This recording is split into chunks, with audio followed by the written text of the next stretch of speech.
Mój dobry kolega z Polski, pan profesor dr habilitowany Tomašs Viherkevičs, will be our next speaker, and as his talk will be in English, I will announce him in English. So his topic is planning and evaluating regional language acquisition, and especially he will talk about the experience of the Kashubian language in Poland. Thank you, paldies. Cienījamā ministru kundze. Nav? Dargā Ilga, dargās kolēģi, man ir grūti paust savu gandarījumu un prieku par iespēju būt šeit kopā ar jums. Latvijas Republikas augstākajās valsts iestādes tik pārunātas Latgales tēmas, tiek apspriesti reģionālu valodu attīstības jautājumi. Man, kā sociolingvistam, kurš nodarbojas ar reģionālu valodu jautājumiem, man, kā Latgales un visas Latvijas draugam un cienītājam, ir liels gods piedalīties šajā pasākumā. Okay, I will continue in English, but I promise you, I will continue my study of Latvian, so I hope one of the next presentations I'll be able to provide in Latvian. So, I'll talk about Kashubian, which from the very beginning of my fascination of, or my interest in regional languages, was sort of artifact, because I witnessed the development of sociolinguistic, political position of the language community, and also an immense increase of language prestige. So when I came for the first time to Latgale in 2002, after having read, having studied some works on the history and sociolinguistics of Latgalian, and since then I think that there are so many parallels. I would like to share with you some thoughts on what has been done for the Kashubian language in education, because it's now already a full-fledged part of the regional curriculum. But I would also like to warn you with Kashubian cases about some dangers and about some difficulties that can be faced when introducing, planning and dealing with such language position, with the position of such language in the system of education. So, as you might remember, Kashubian is a...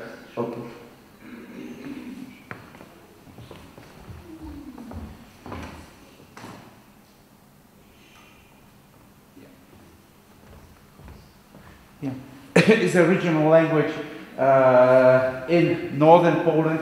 It has quite a compact territory, although historically the Kashubs like to refer to the whole region of central Pomerania as their historical motherland. It's very important that the strategy for development of Kashubian includes also regional tourism development, language landscape engineering, and to some extent national and full-fledged regional educational policies. So language education has been treated as investment on local and regional scale. What was a complete novelty was a strategy, strategy for the development of Kashubian language and culture, which was like a starting point for the next steps that resulted in the present position of the language. So I quote here, Kashubian language is treated as the greatest treasure, heritage of forefathers, which requires efforts to preserve and develop, is taught in schools, although the number of teachers of this language is not sufficient in relation to their needs. So this was the year 2002. And the year 2005 saw passing the law on national and ethnic minorities, and a special edition was made on the regional language. So you can see the national minorities with their kin states, ethnic minorities which are less state-oriented, and only Kashubian was granted the status of the regional language in Poland. Just to remind you, this was somehow a result of the terminology adopted by the European Charter for Regional and Minority Languages, and the first case of distinguishing these two classes of languages was made by the Federal Republic of Germany, who recognized minority languages as some other sort of official terminology, with Low German being the first official regional language per se and de jure recognized in Europe. Well, the previous terminology that somehow applied to the term we adopted for Kashubian was, for example, in French, langue collatérale. Well, I will not go into details because it's not the point here. So we have to remember that in the communist Poland, the term Kashubian language was forbidden. It was simply censored, and instead such terms as Kaszubszczyzna, something Kashubian, Kaszubizna, or Kashubian speech, mowa kaszubska, kaszebska mowa, was adopted. So already very soon after the new law was adopted, such opinions could be heard. Several years ago, no one would have mentioned Kashubian as a language. Now we are Polish, but we have dual identity. We feel Polish by nationality, but we are also an ethnic group of Kashubs, and we have our own language. The person who uttered that proclamation is now a very active language activist in the Kashubian movement. So the first census, the first possibility to count, to ask the question related to language or ethnicity was the 2002 census, when over 52,000 people declared Kashubian as the language used in their homes. Well, several years passed, and a new census of population in the year 2011, much better prepared by the communities, minority communities and the Kashubs were much better prepared. They had an action to which appealed to the local population to declare the Kashubian language and to declare their Kashubianness. Jo jem Kaszebon, yes, I am Kashubian. And well, the result was very astonishing, even if the identity, which was at that time understood by many as a separate nationality, so you can see identity declared as primary, including the only one, so these were the respondents who declared only Kashubian ethnicity, while prevailing majority declared both Polish and Kashubian. Just to remind you, the population of Poland is over 38 million, so still this is quite a tiny share, but a very important part of the local population in northern province of Pomerania. Well, here we have data referring to language used in family contacts and compared with identity declarations. So over 100,000 people declared Kashubian to be used in family contacts. Even if territory of Kashubia, of linguistic territory of Kashubia diminished during last century, well, it is still present, especially in some bodies, in some organizations or institutions that helped to preserve it even during the communist period, like, for example, the Kashubian Pomeranian Association, which at the end of communism was the greatest non-governmental organization in Poland. It has developed very well organized structures. Since 2006, there's a Kashubian language board, which also works on normativization, on terminology. Well, the activities in education are quite limited. I will say why. and an important carrier of Kashubian ideas has been also the monthly Pomerania. Since 2006 it is bilingual. Before it was mostly in Polish. Bilingualism of Pomerania was somehow forced by the Ministry of Interior, who decided to subsidize only bilingual or bilingual publications for minority or regional languages.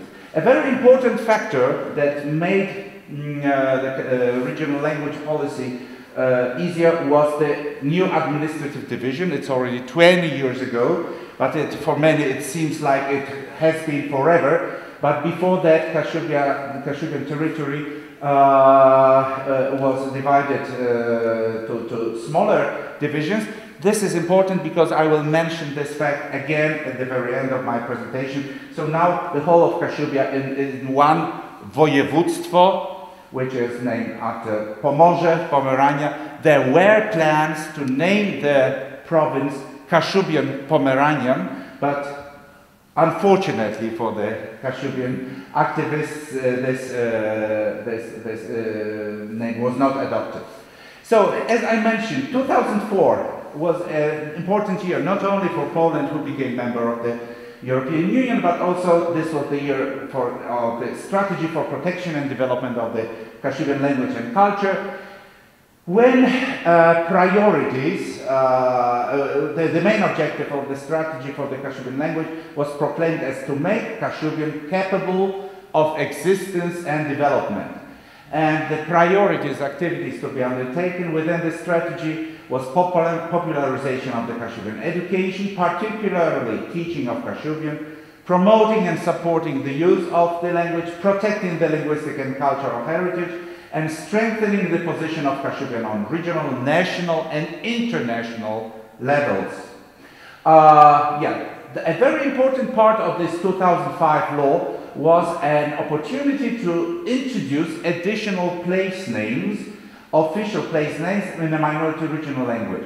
It was almost automatic in those municipalities where the number of persons declaring the language amounted to more than 20%, but if it amounted to less than this threshold, the decision of the municipality council must have been consulted and supported in a referendum by at least 50% of the municipality inhabitants. And last year, the 2017 saw one such referendum in one of the Kashubian municipalities. So this, in my opinion, was a great change because for the first time it introduced Kashubian into the public space. Before, which is not the case of Latgalian, even the Kashubs themselves were not confronted with Kashubian in written form almost ever.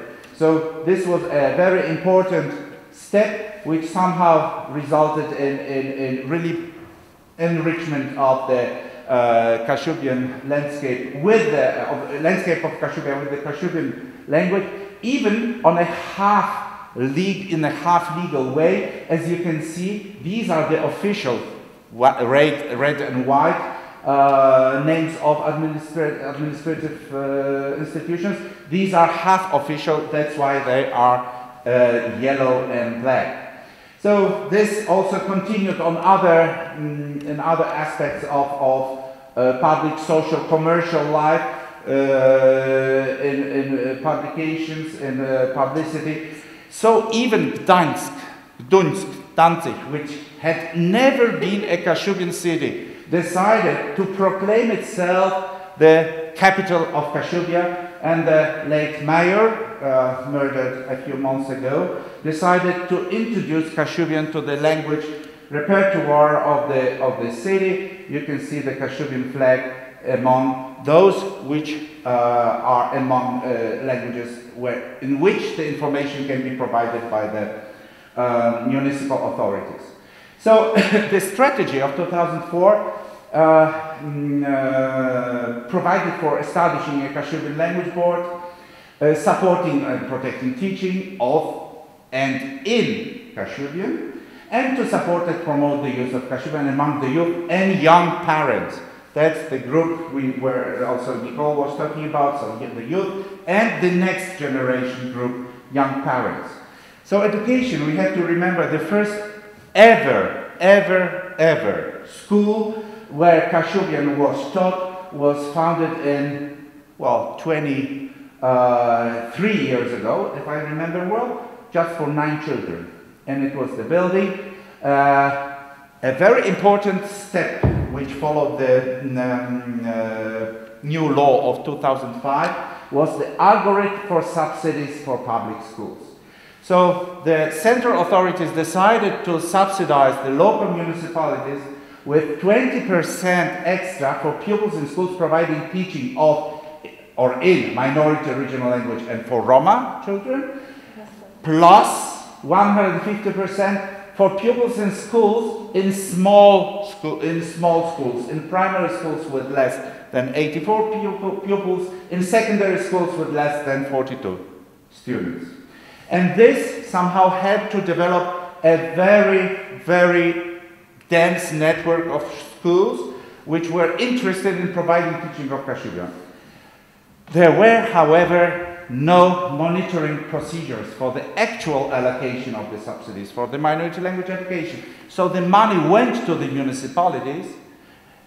The municipality was obliged to organize teaching of Kashubian, but there was no monitoring. How, to whom, in which period the money was used. This often resulted in the transfer of such quite huge sometimes educational subsidies for other purposes than actual teaching of minority languages.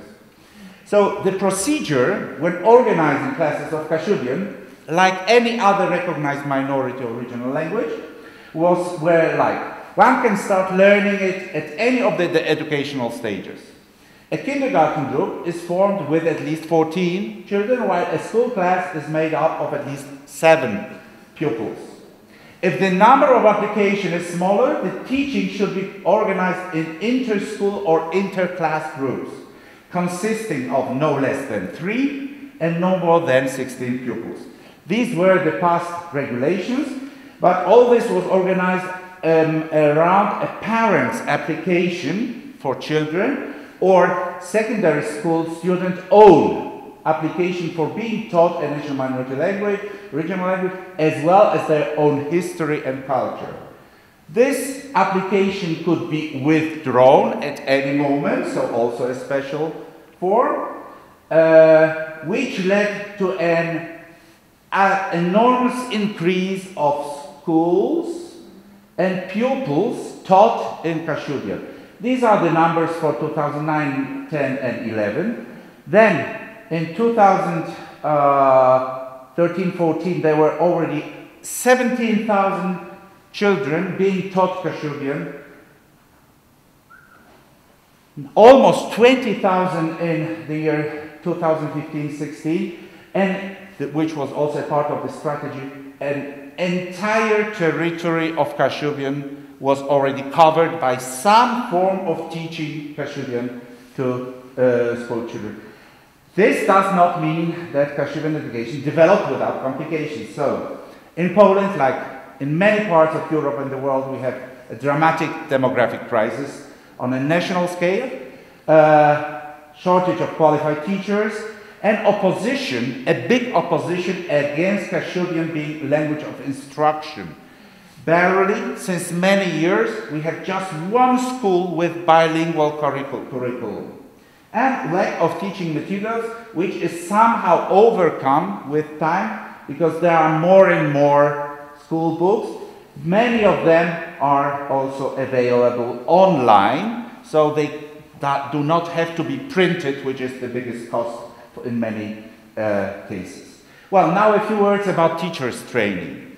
Very far-reaching ambitions accompanying the decision to launch Kashubian ethnophilology as a separate BA and then MA curriculum at the University of Gdańsk.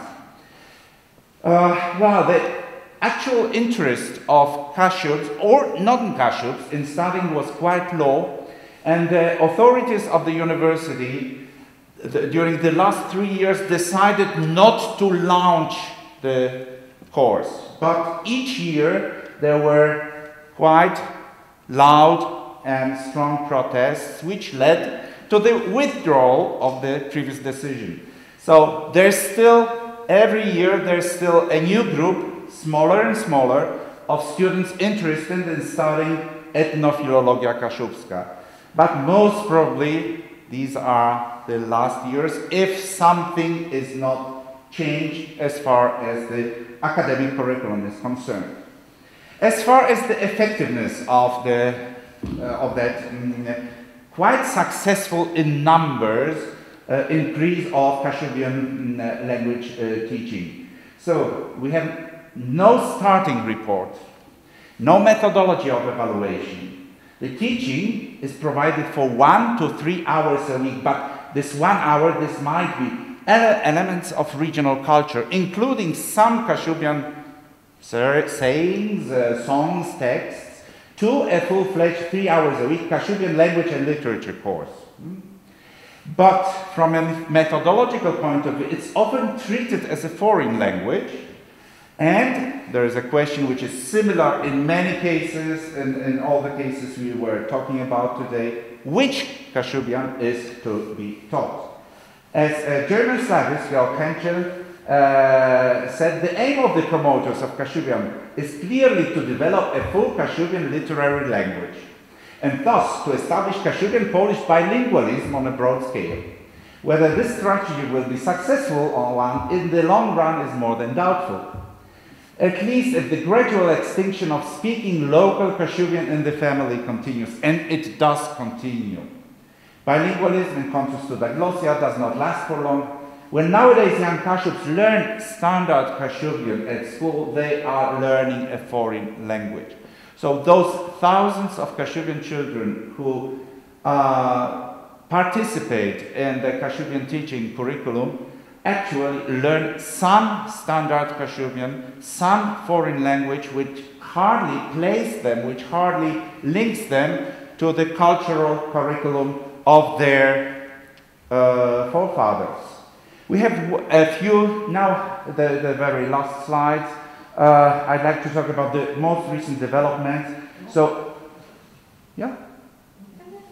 I mentioned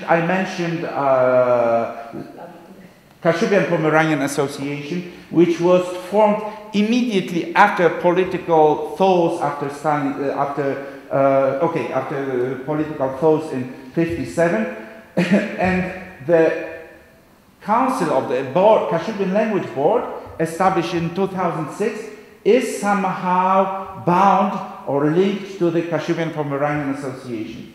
But since 2011, there's a new organization, monolingual, they do not have a Polish name, it's Kaszubska Jednota, who considers Kashubs a national minority, and who actually considers, for example, the spelling question, a new old quarrel about spelling and orthography, quite an important marker of Kashubian identity.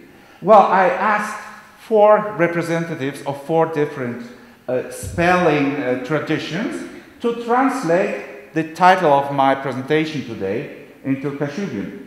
So the first 2, you can see the differences in orthography. This is like a compromised standard modern orthography, while this is classical orthography from the 19th century, which is now promoted by the new organization. Then we have also, like, for example, purists who try not to use international loan words and try to make Kashubian as different from Polish as possible. So we have like a continuum of language attitudes which can be seen in spelling and orthography. But we have, well, the Kashubian schooling network have new problems.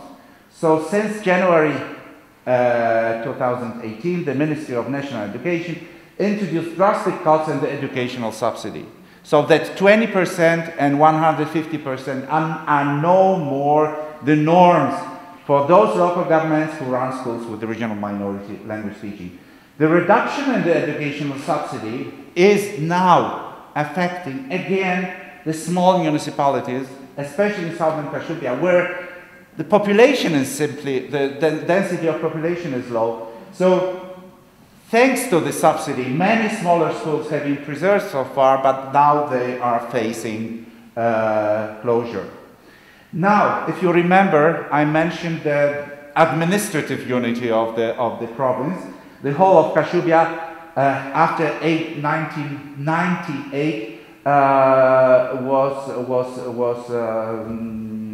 incorporated into one province. There are still plans from time to time. Every 10 months we hear about a need to establish a new province in the center of Pomerania, which would break the Kashubian territory again into two separate provinces. Nobody knows exactly why this province is necessary. Well, these are just from time to time some